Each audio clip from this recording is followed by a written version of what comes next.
Okay. Richie, nilaro mo in your first game, maganda yung pinakita mo.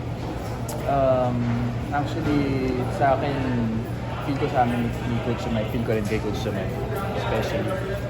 It was so kasi I had a lot of lapses, especially nung gitna, diba? Second quarter, third quarter.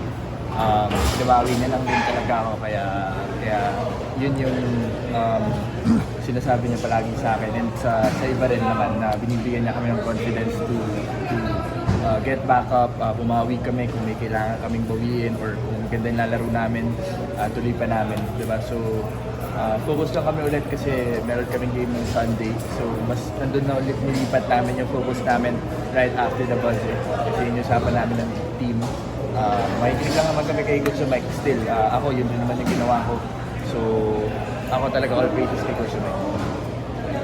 How about yung comeback ninyo kasi ang dami yung tinirang press, nakashoot ka din.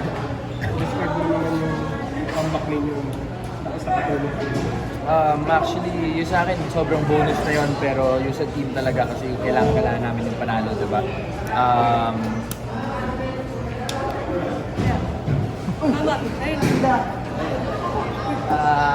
Ayun po, yung sa akin bonus na yun, pero yung sa team talaga kasi nga kailangan namin yung panalo. So, yun talaga yung game namin yung huli. Yung kami dapat yung tumatakbo, yung nag-set ng base, pero yun yung ginawa sa amin ng NLEX nung first half.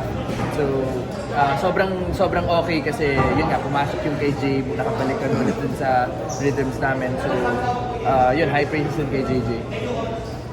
Reaching ng fourth quarter.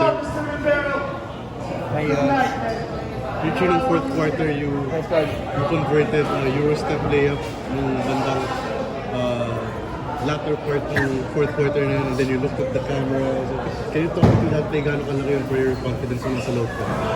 For me kasi, parang yun yung pinakabawi ko that time kasi hindi nga naging okay yung gitna na part, diba? So, it's not really, wala talagang big deal dun sa pagtingin ko sa camera. Feel ko nadala na lang din, diba? Yun naman yung nangyayari talaga sa players, not even here in the PBA, even UAP, NCAA, or even NBA, diba? Nadadala tayo minsan na emotions natin. And sa akin kasi nakakabawi kami nun. So, sobrang okay.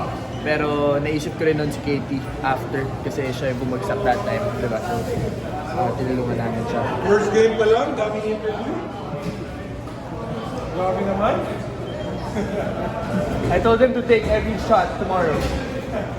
So yun nga, Richie, gano'n kalaking kumpiyansa sa'yo? Yung confidence sa akin nun sobrang laki kasi yun nga, nakakabawi ako and nakakabawi yung team at the same time, diba? So, sobrang thankful ako nun. And for me, it was really a big boost sa akin and sa team din kasi kailangan namin yung 2 points na yun. Kasi shoot ko yung free throw, I think. Thank you. Thank you. Thank you po. Yeah. Katie, good game!